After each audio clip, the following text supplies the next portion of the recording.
اور ہم پھر کہتے ہیں کہ اللہ سے ڈرتے رہو، بے شک اللہ تمہارے سب اعمال سے خبردار ہے۔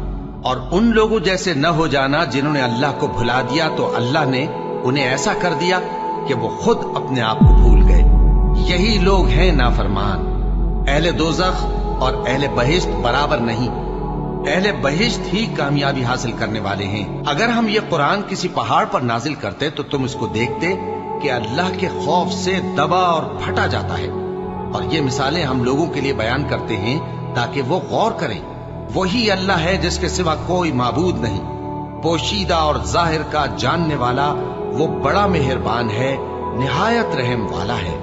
وہی اللہ ہے جس کے سوا کوئی عبادت کے لائق نہیں، بادشاہ حقیقی، ہر عیب سے پاک، سلامتی دینے والا، امن دینے والا، نگہبان، غالب، زبردست، بڑائی والا۔